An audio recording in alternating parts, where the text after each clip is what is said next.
Somebody must have dropped these on the ground. I have no idea.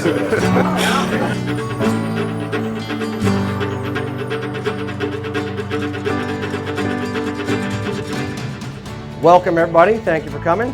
I am Rocky, this is Eric. Today, this is our first live in front of a studio audience event ever.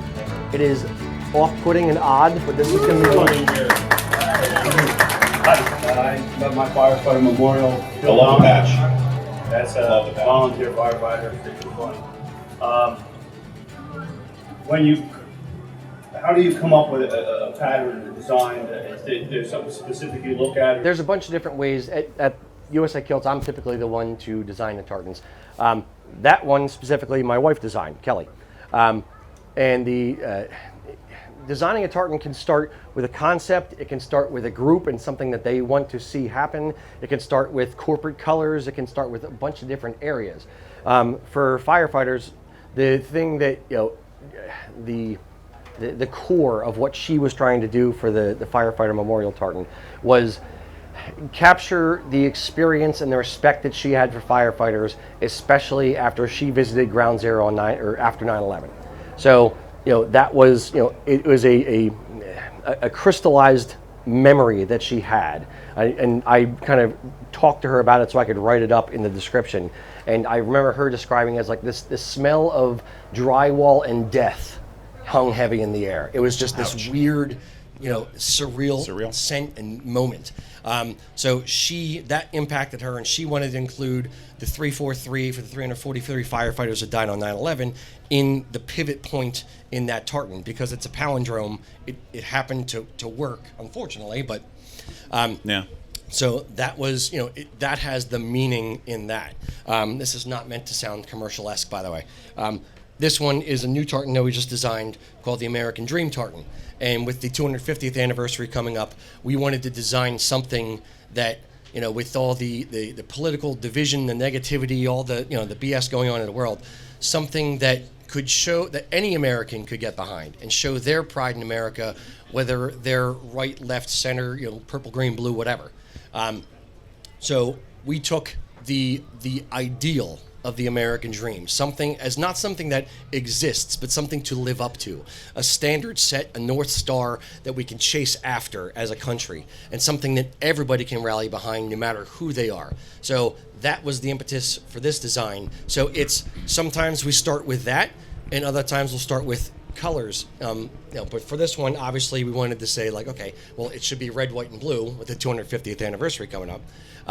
But we wanted to play with it and use different shades of red, white, and blue. It's as weird as any art project, though. You could design a tartan based on the coloring of your cat. It doesn't have to be anything serious like that. And the idea of having meaning behind the colors or the pattern is a very modern concept.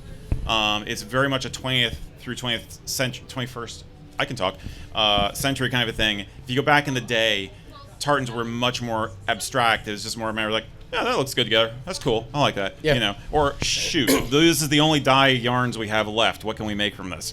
Yeah. It doesn't have to be that complicated. Or these are the local plants. These are the things we can use to dye the wool. So tartan evolution over time. It didn't start with come down and I'm going to bestow these tartans upon thee. And the clans evolved. Just like all of this, it's evolved over time. Right. So what started out as just pretty patterns done by a local mill evolved into people in that area, the region, buying that particular pattern. And then over time they said, okay, well, all of my family wants to order the McDonald, or I'm the McDonald and I want all of my family to wear this one, so we're all the same. Great. So it kind of evolved from there. Right, and then you get on the books as, okay, that's the McDonald one. That's what we sold all those bolts to.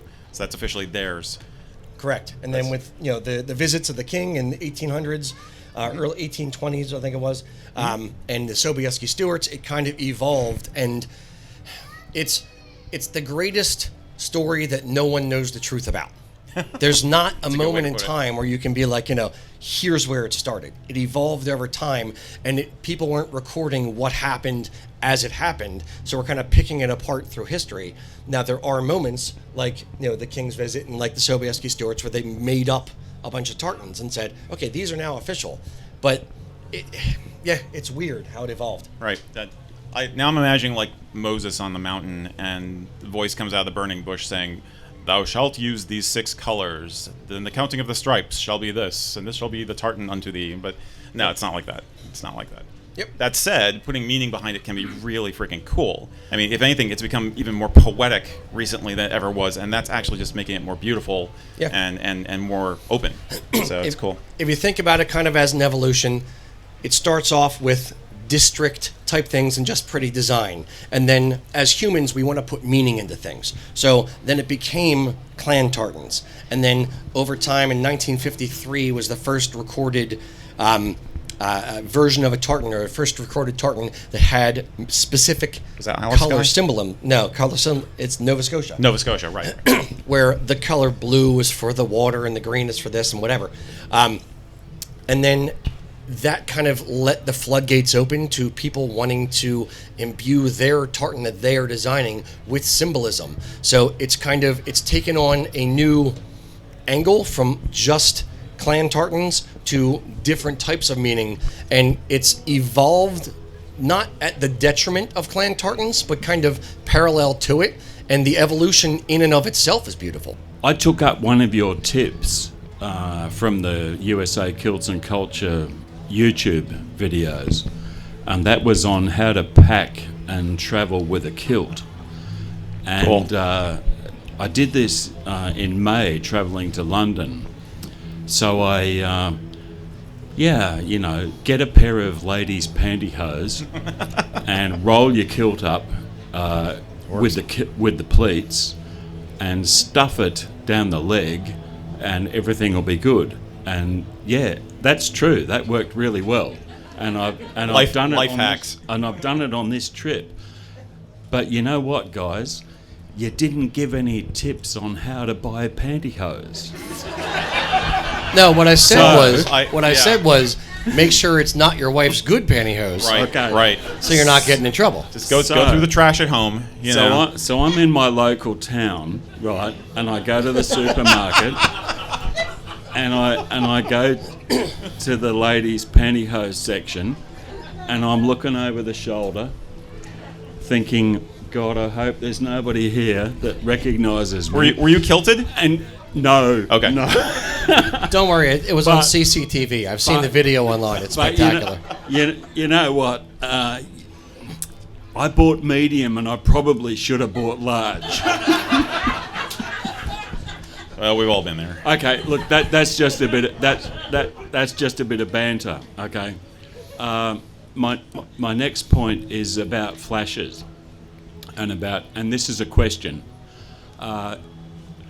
I was in the UK just a couple of days ago, watching the Queen Elizabeth's funeral, and of course I'm noticing the Scottish regiments. And paying particular attention to their outfits. And I wear flashes at about maybe 2:00, right? And I noticed that the regiments were wearing flashes way forward. Yep. Yep. Military Thoughts? regulations typically in the UK is the front leading edge of the flash is in line with the shin bone. So essentially on your right leg would be dead high noon to, let's say, 2:00, and it goes around the outside of the leg. On the left leg, dead high noon to, let's say, about 10:00. Civilian, there is no rule or regulation as far as what you need to do or don't need to do. So a lot of people just put them kind of on the side, and that's fine. You can wear them a little bit forward. That's fine. There's no exact, precise, you're doing it wrong, I'm going to flog you kind of response. You have to find another reason to flog him. Exactly. This the gentleman right next to you here, that looks good. That's pretty much where I would put it. Yep. Yeah, I try to go close to the military reg just because I like how it looks better. I'm not Mercury. I'm not flying off into the heavens, so I don't need them to look like wings. I just like them. They just lay a little flat, a little sharper that way. So. Yep. So I was wondering what your guys' thoughts are on putting clan crest items on universal tartans. So if I were to throw a Buchanan kilt pin on a Kilts and Culture tartan, do you think that's okay? Because I know normally if you're mixing tartans and clans, that's a no-go. Yeah. There's no mixing. What he's referring to, as we've said before, you shouldn't mix typically I'll use my Britishisms. It's just not done. You don't mix, this tartan, necktie with this kilt, or this, vest with that. Some people can kind of do it and get away with it, I or don't know what they'll you're talking mix. about. They'll mix, a McLean Duarte, vest with a McLean, hunting kilt or something like that. And it's not the end of the world. There is the degree of personal preference. It can look, I'll say, a bit dog's dinner if you try to mix and match too many different things. As far as clan crest, but it's clan crest items specifically, it's not disrespectful to mix clan crest items, in my opinion. Mix clan crest items with a universal tartan kilt. I wouldn't mix different clan crests with a different clan's tartan. Right. By doing it, a lot of Americans want to do all the things all the time, have all the clan crests represent all parts of their heritage, and it's coming from a good place. But in my mind, when you do that, you're not honoring all of the clans. You're kind of dishonoring or watering it down a little bit by trying to do all of the things all the time. So if I was to do a weekend event and I have two different clans, what I would do is, on Saturday I'd wear one outfit, on Sunday I'd wear the other. But as far as wearing, a clan crest stuff with a universal tartan, you're golden.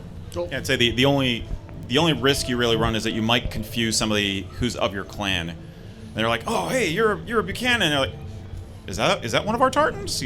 But it's not disrespectful. Yeah, I think you covered it. Yeah. Honestly, I'll be good. I won't shag your dog. Thank you. So, Thank you. Mixing tartans though. Yeah. So I was all excited about the history of the kilt, and we heard a little bit about the history of the colors with the tartan. Do you have Sure. a little about the history of the shape of how we got this man's skirt? No. Oh, It was all made up at a meeting yesterday. No, the kilt kind of evolved over time. What started out as the filamore, which is the great kilt with just a big long length of cloth. Anybody wearing one? About, Is somebody in a great kilt? I don't think I see any great Okay. kilts today. Come on up, do it, twirl. Come on up. So this is a great kilt. You can wear it down like this. It's a little bit more modern look to it, or you can bring this part up over your shoulder and then the other part up and under, and tie it up at the other shoulder. Right. So the great kilt was a very, very versatile garment. You can use it as a sleeping bag. You can use it as a cloak. You can use it, if it draped down just everyday clothing, you're basically carrying your house around with you. Essentially, you're a turtle. Have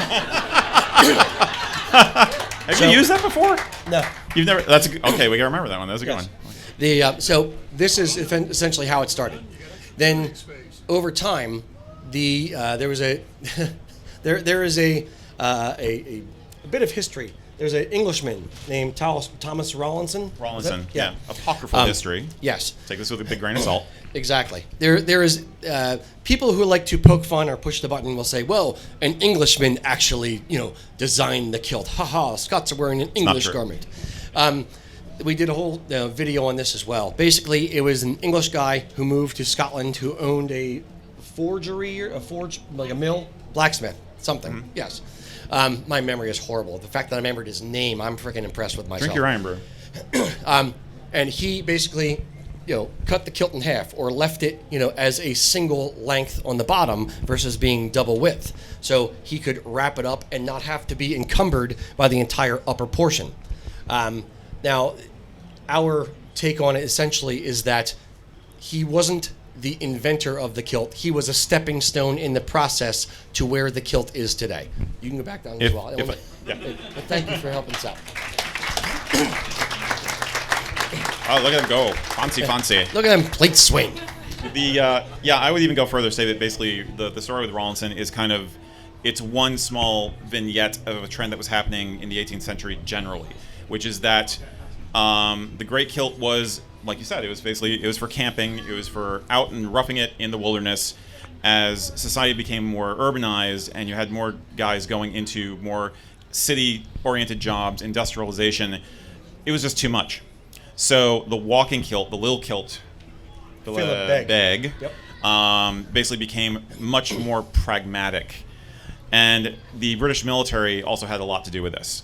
And as a matter of fact, the different members of different regiments in the Scottish branches of the British military had issues with loving the great kilt and freaking hating it. And then also loving or hating the walking kilt as well. But they were prime movers in saying, this is too much material. It's getting in our way. We cannot fight. We cannot march. We cannot move in close quarters. We need something more efficient. So the whole idea of stitching things down, putting the pleats in, adding buckles and stuff, slowly evolved over time. Because if you're into something, you always overcomplicate it. You know, that's human nature. So it's like, I used to bicycle in a t-shirt and shorts, and now you're not allowed to do that. It has to be spandex and special shoes. But that's basically, in a very small nutshell, that's basically how it happened. I just wear spandex all the time. You are being recorded, just remember. I know. There may or may not be video evidence. No. Ew. Very good. I hope that helped. Could you say something about, well, before the English got involved in redesigning the kilt had been outlawed since Culloden and the wearing of the tartan, and so there were no kilts. They were those stupid baggy pants that they all hated.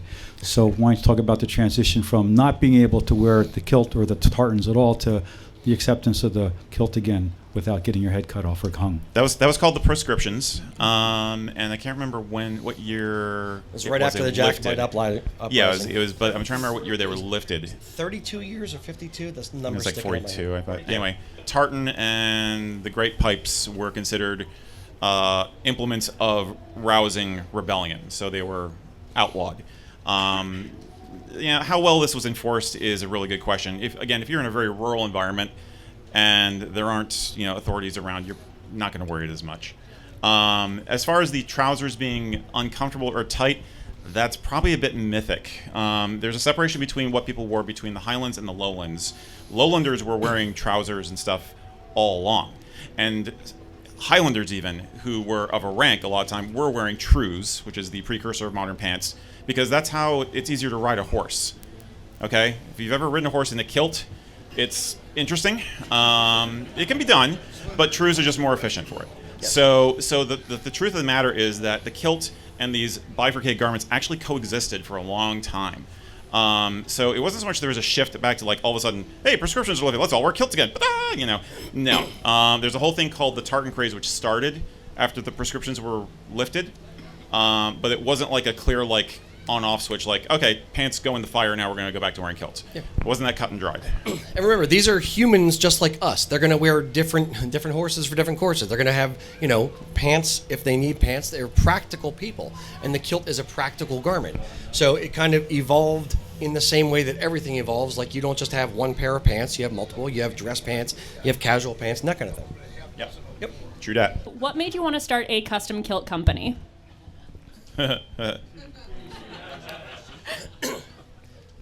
In my mid-20s, I was just kind of I was journaling, and I was writing my journal, and I was kind of thinking about what I wanted to do, and just getting into the deep philosophical thoughts that you have in your 20s, at least you think you do. So I remember one entry I was writing out, and I said, am I a man of my word? Do I care what other people think about me or not? Spoiler alert, no. But do I care what other people think about me? And I've always wanted to wear a kilt, never had the guts. And I remember, putting the pen down and being like, I have to buy a kilt. I had something to prove to myself. So that's where my light switch moment was, essentially.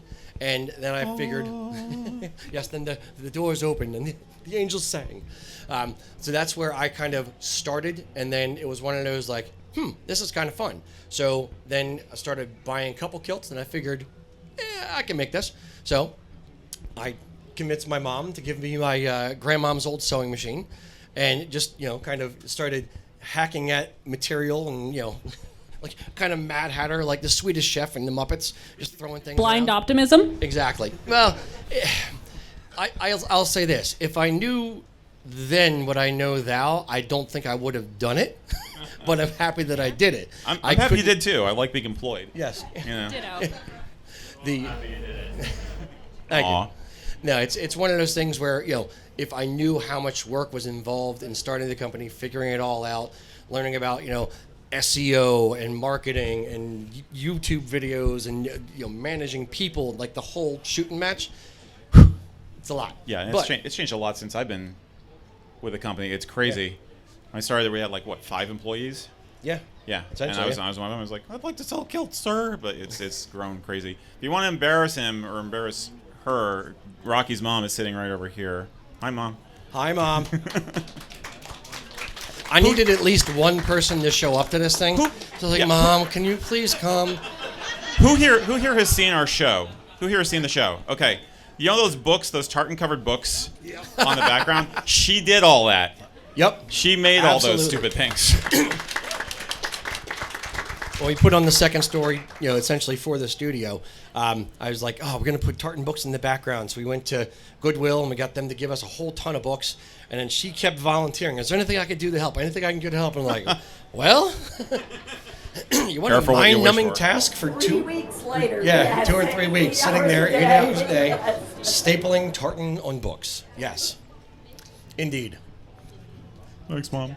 Yes. And little known fact, I put a picture of my dad in one of those books. And I don't even know which book it is anymore. What? You didn't tell me that. Yep. There's a picture of my dad in one of Right, those now I books. got to find it for the sake of the company history, but... Yes, sir. My clan was decimated, Fulton, okay? I know my tartan is on the registry. I contacted you guys about a year ago, and I was informed it'll have to be special woven. So it's about $1,000 to get it woven, from what I understand. Woven For him plus to the set kilt. up, Yeah. For him to for a set full up the kilt. loom. For an 8-yard kilt, use that for example, top stitch. I'd probably be looking at what, 2,000-3,000? No. There's 2 elements essentially to what you're saying. Okay. There's the weaving of the cloth, and its economies of scale. If I'm gonna weave, 200, 500, 1,000 yards of Royal Stewart tartan as a mill that I know I can sell, all day long kind of thing, then they have to warp up once and set up the loom once, and there's one downtime. If you're weaving just, a 10-yard single width piece just for one person, then all of that setup has to be amortized in 10 yards, not 200 yards. So the cost goes way up just for that little bit. Now, the actual labor cost in an 8-yard kilt, whether it's a stock supported one or whether it's a custom woven one, the labor cost is the same. It's really just the fabric.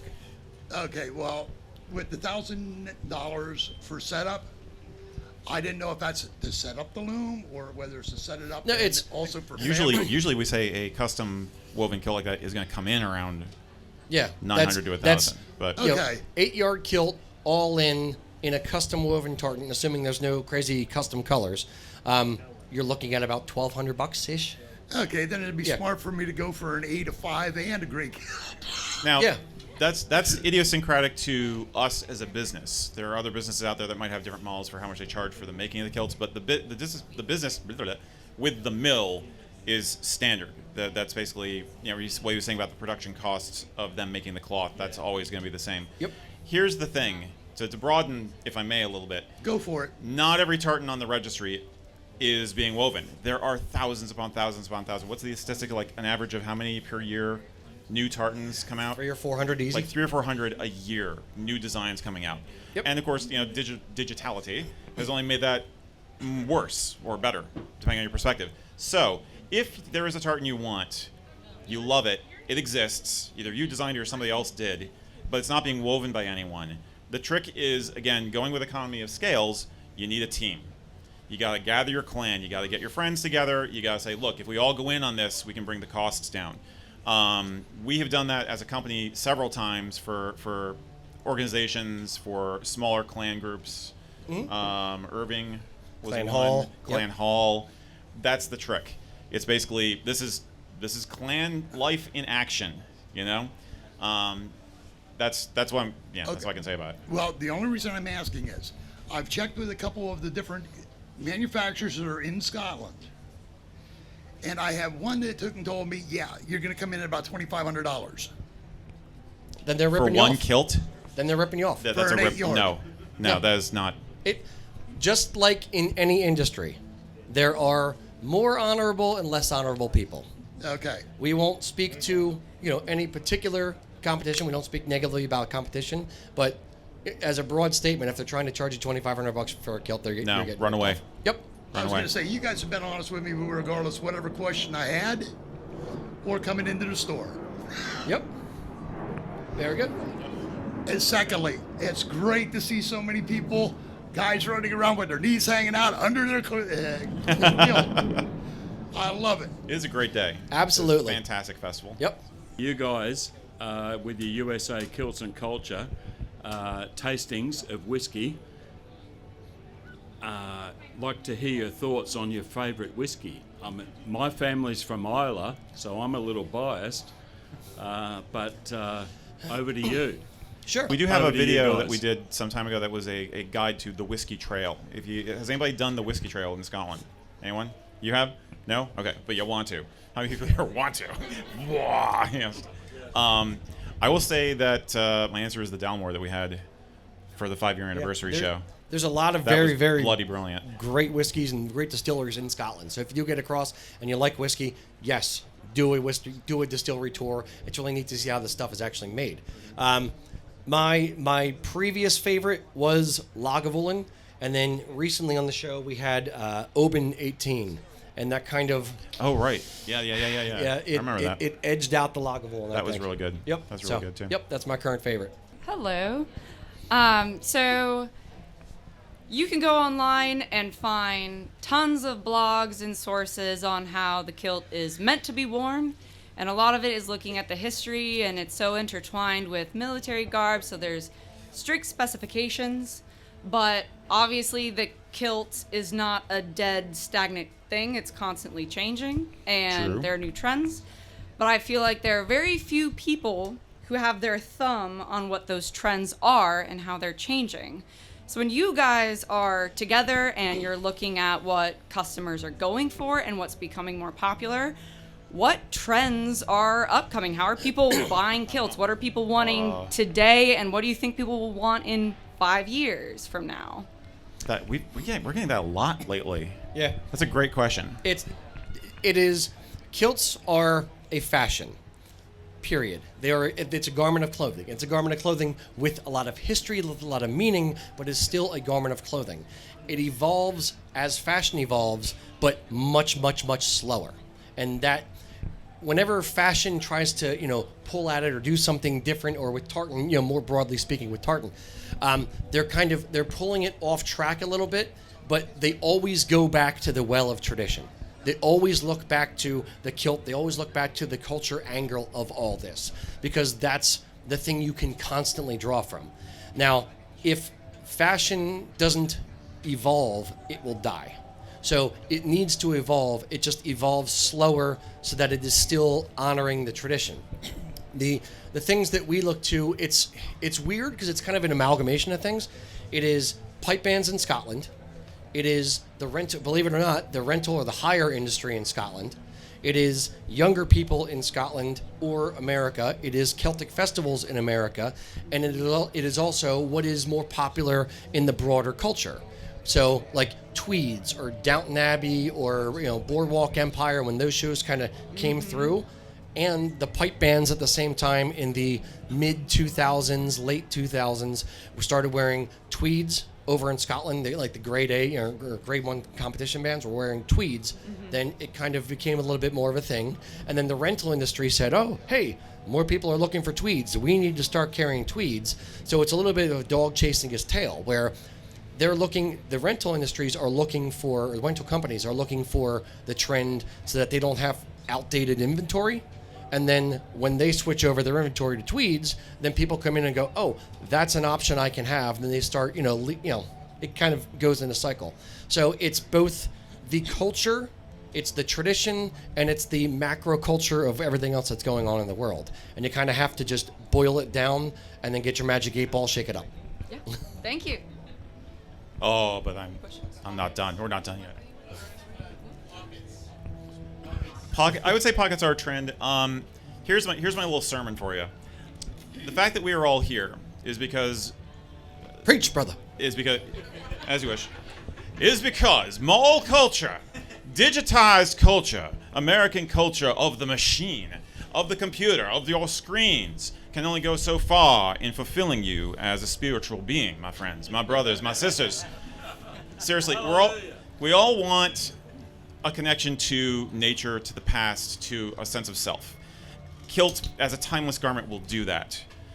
What I'm seeing that being expressed as more recently, fashion-wise, is movements like, this is mostly on the side of the ladies, but it's definitely happening with the guys now too, is what's called cottagecore or history bounding.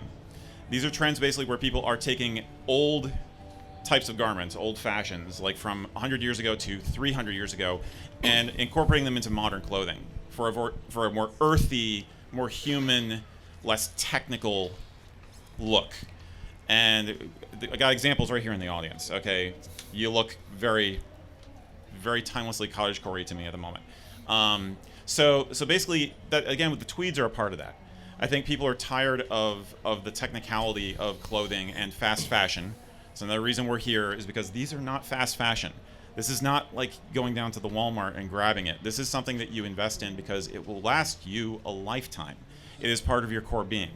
So I think simplicity and personal expression are always going to stay important, but people are looking for something that's less modern, less digital feeling. So look for the earthy tones, look for the marled threads to continue, look for the great kilts worn casually to become more of a trend. We're seeing a lot of that. We are selling a lot of great kilts because guys want to feel that primitive warrior vibe, you know what I mean? So that's why I see what's been going on. I think it's just going to keep going. Yeah, great. You know? And the So thing, into the lesson. well, I'm going to expand the question a little bit. The thing that it was kind of a light bulb moment recently. Somebody, and I'm not taking credit for the moment, somebody said it, and I was like, yeah, that makes a lot of sense. Scots wear the kilt for a different reason than Americans, broadly speaking. There are Scots involved in clan societies. There are Scots who wear the kilt as part of their clan. But especially younger Scots today are not necessarily wearing their clan kilt. They are wearing the kilt as a sense of a national pride, a national unity, a national symbol. Right. Whereas Americans or Canadians or Australians or whatever are wearing the kilt as a symbol of their family, of their heritage, of their personal expression of their heritage, not as a symbol of national pride.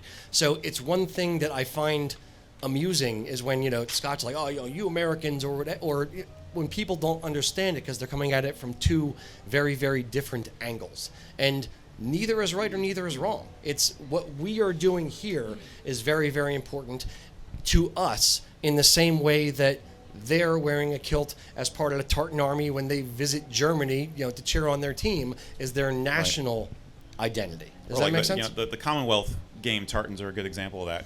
They're a bad example, period. But sometimes, I don't know, but they're kind of cool because just look it up sometime when you want. Basically, Commonwealth Games Tartan. Some of them are really bad. Some of them are kind of cool, but they're always meant to be a little bit cutting edge, but really kind of represent Scotland as a modern entity and a living, thriving culture. So that it's very competitive to get your tartan chosen.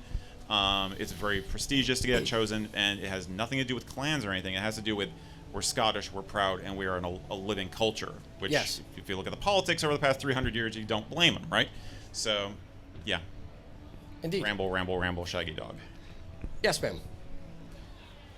Hi, I am new to the to the Celtic world. My husband has long been immersed, and the only thing I've known about kilts is it's on my bucket list to see my husband in a kilt. So we will be I know a guy. Yeah, we'll be coming to the shop. So because I had this naivete and I saw this beautiful woman in the kilt, I thought, isn't that traditionally a male garb? A male garment. So I guess my question is about women and kilts and what's that relationship? Sure. Another classic question. Yeah, in kilt wearing and Highland wear, men are the peacocks. It is very different from most cultural garb in that men are the standout ones and the women have less flowery, over-the-top kind of stuff. The easy shortcut way to say it is a woman will wear a kilt above the knee or below the knee. A man wears the kilt to the knee. Now, today, women are going to do what women are going to do with fashion and how they want to express themselves, the clothes that they want to wear. So women are going to wear the kilt to the knee if they want to. In bagpipe circles, obviously women wear the kilt as a uniform as a member of the band. But there's no right or wrong answer. There's tradition, there's conventions, but there's no wrong answer. No one is going to stop you and say, how dare you wear a kilt to the knee? Take it off. No, it's I get that about there's no specific convention, but if you were doing a traditional affair or if you were in a setting where things are really traditional, would a woman wear a kilt? Probably more likely to wear a kilted skirt. Classic combo is basically a kilted skirt is below the knee. A hostess skirt is the more formal. It goes down to the ankle, usually with some kind of a blouse. You know, kind of think like a traditional, slightly puffy blouse. A closer fitting blouse and a bolero jacket is one of my personal favorites for that. But basically, yeah, think of it as somewhere between formal and, semi-formal and business casual, okay, in terms of women's fashion. If it's very formal, then you're talking a sash with whatever gown you'd be wearing for the evening. Yep. And there are a number of different ways you can do that. So that's the baseline. So I would recommend doing a kilted skirt if you want to make sure you have the traditional baseline covered. Fashion-wise and trend-wise and just getting more enjoyment out of it wise, what Rocky just said covers it. There's so many different options, so many different ways you can wear it these days. Have fun with it. This may need to go out to everyone. What is it about a kilt that is so attractive, that makes a man so sexy? Whereas that's going to take a while. Yeah. So, confidence. In a word, confidence. Confidence. Yep. Bottom line. Yep. It's that you're effectively showing the world that, yeah, I'm going to do this, period. And as long as you're confident and you carry yourself in a I don't give a damn kind of mentality, that's what's sexy. But a man in a skirt doesn't have the same effect. Just a skirt. Yeah. That's why it's kilt. Something about a kilt. Right. Yeah. There's a parallel universe somewhere where everybody wears kilts and there's like one company selling blue jeans. And the women are all like, what makes a man jeans so sexy? But that goes to the point actually that it is kind of depends on the context you're in. In the 16th century, 15th century, tight pants on a dude and a codpiece, that was the bomb. And if you had it, you showed it, and if you didn't have it, you had padding to help you make it look like you did. So your culture that you come from, your perspective is going to be the basis for why you think that. But here and now, yeah, man, it's all about confidence, and we got it going on. So who's complaining? Sweet. Thanks. Yep. Sure. So in your opinion, black hose, they're ubiquitous in the U.S., but in Scotland, are they truly reserved for solemn? Are black hose reserved for solemn occasions like funerals? I have never heard that. Yeah, No. never heard that. No, it's they're a lot less worried about being matchy as Americans are. Like they wouldn't necessarily wear a navy blue vest with this kilt. They would just wear what they wear. Period. Americans are much more obsessed with being matchy. Black hose are popular in the U.S. because they'll match anything. In the current trends in the U.K. Tend more towards tweeds, which then lend themselves to lighter color hose or love it, or mixed marled kind of yarns for hose. But yeah, have you heard anything? We always say, don't trust anything you read online. Take everything with a grain of salt.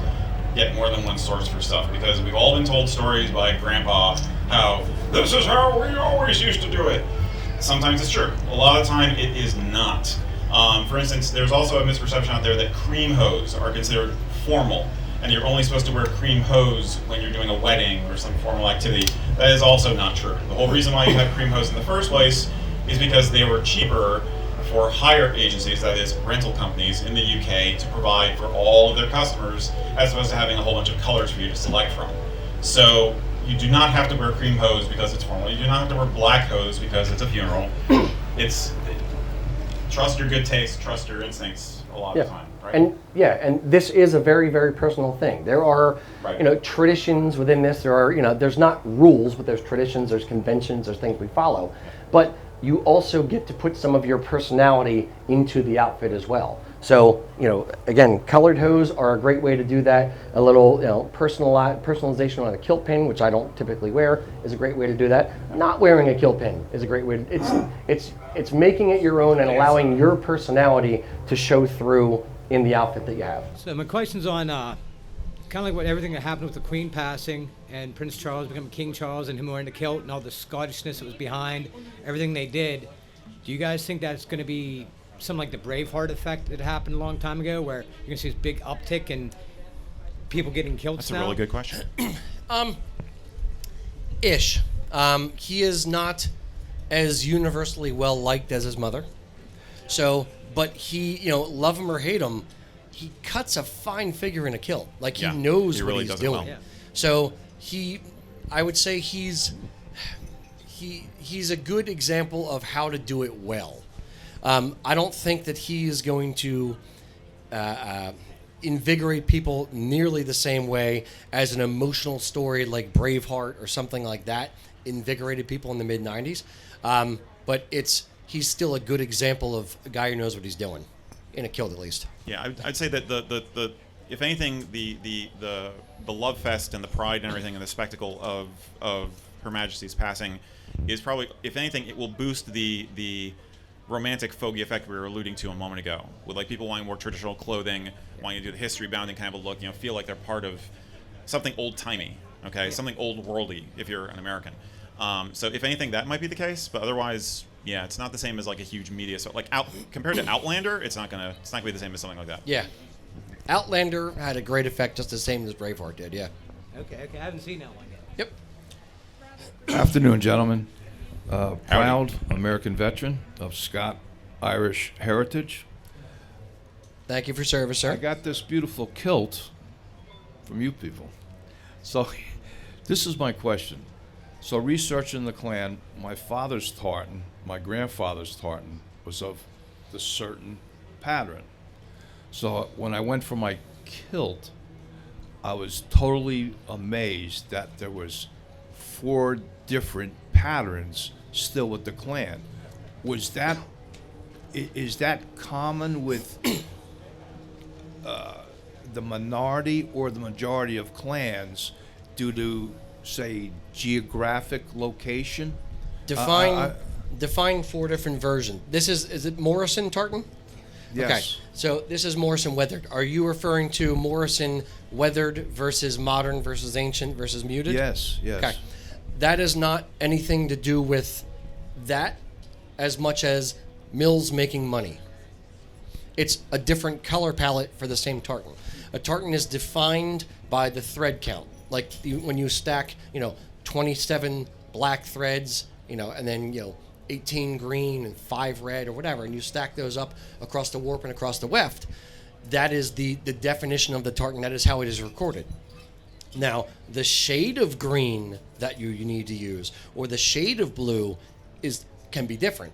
So what the mills basically said, they all kind of started out with plant dyes and vegetable dyes, so things that were a little bit lighter. When we developed modern dyes, darker kind of dyes. Chemical dyes, thank you.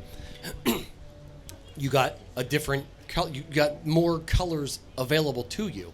So you could do an ancient version of Morrison, or you could do a modern version of Morrison, meaning dark green, dark blue, or light green, light blue. And the ancient just means it's supposed to mimic like the plant dyes. Over time, the mills would say, okay, well, hey, I think it was around 1950s, the mill called DC Dogleash, they found a piece of tartan in a bog, and they are reproducing this weathered kind of color palette, and they designed what they called weathered colors. So the grays and the greens, basically the blue becomes gray, the green becomes brown. They just kind of wash the colors out to make it look like it was faded in the sun. Ultimately, this is still an industry. There's, heritage and there's tradition in it, but it's still an industry and it still has to sell stuff to survive. So the mills would say, okay, well, these mills are just offering modern and ancient. What if we did a different color palette? We could sell something and people have to come to us. And then House of Edgar said, oh, well, we're going to design a muted shade, which is olive green and like a stormy sky blue. Get out. And then they were able to have that collection essentially for themselves. So it's not a different tartan. It's the same tartan, just a different color. It's like a Toyota Corolla in, red versus orange versus blue. It's still a Toyota Corolla. It's just a slightly different color variation. Does that make sense? It does. Now, some clans do have different tartans. It's not required. It's not necessary. It's idiosyncratic as to which ones decide to develop alternate tartans. There's a different story behind each of them. Hunting tartans are the most common version of that, which really they have very little to do with hunting. But yeah. Yeah, a lot of this. Remember, this is the marketing that is done today was also done 100 years ago. Was done 200 years ago. They're all trying to sell something in order to survive as a business. So, hunting tartans being used for hunting isn't necessarily true. They're just trying to use a singular word to describe a darker tartan versus the normal red one, like Stuart hunting versus Stuart royal or Stuart red, or that kind of thing. So it's, if you look at it in the broader context of the human experience and the fact that these are humans doing the same types of things then that we do now, and think of it through that lens, you kind of start to understand why certain things are muddy. Does that make sense? Yeah. Well, I do want to add this though. You guys and your staffing, you're kick-ass, and really, you're very informative. Thank you. And, Thank you very much. I would strongly recommend, if anybody is looking for kilts, to go down to your place, and you won't be disappointed. I appreciate Very much appreciate that. Well, we want to thank you all for coming. I will say this. We are going to, there is someone on essentially right after us, so we are going to kind of continue if other people have other questions or want to enjoy maybe a wee nip. Just going to hang out. Yeah, we're going to hang out probably over in this area a little bit. So we're going to go over there. So continue the party, whoop whoop, into the early morning. Whoop whoop. Whoop whoop. As the indeed. ancients tell us. Yes, in the old Scots. All right. Whoop whoop. Do a closing here. Yes. There you go. Slàinte Slàinte mhath, guys.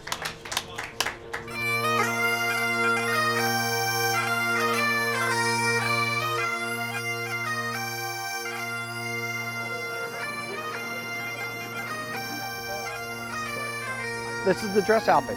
People know if they invite me somewhere, it's supposed to be fancy, this is how I'm showing up. Now this band looks fancy as well. It's very well turned out today. I don't know if I said that earlier.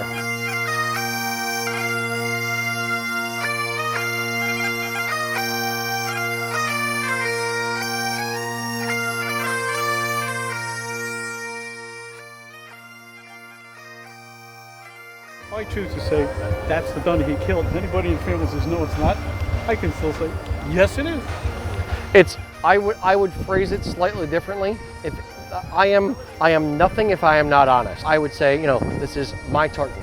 My family was from. I might say like this is County Donegal, and that's where my family was from. But but the further back you go, people move, people migrate. That's why. Ancestry.com gets updated all the time, and oh wait, I'm more Scottish now, or I have a little bit of Viking, or wait a minute, what's this? It's because humans move.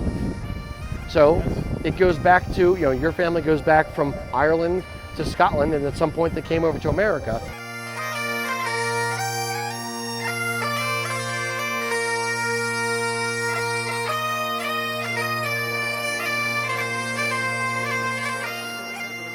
People underestimate what the reaction is going to be because they're scared of other people's opinions. Once you stop caring, it's like your shoulders get lighter. It doesn't matter, and that's the point. It's like literally, it's a life lesson in kilts. It starts there, and then you just tell, it doesn't matter. It's fine. It's we get negative comments on some of our videos. It's like, I'm sorry you feel that way. Or like the fact that somebody took time out of their day to spew hatred or vitriol or a negative comment, it's like, I feel bad for them.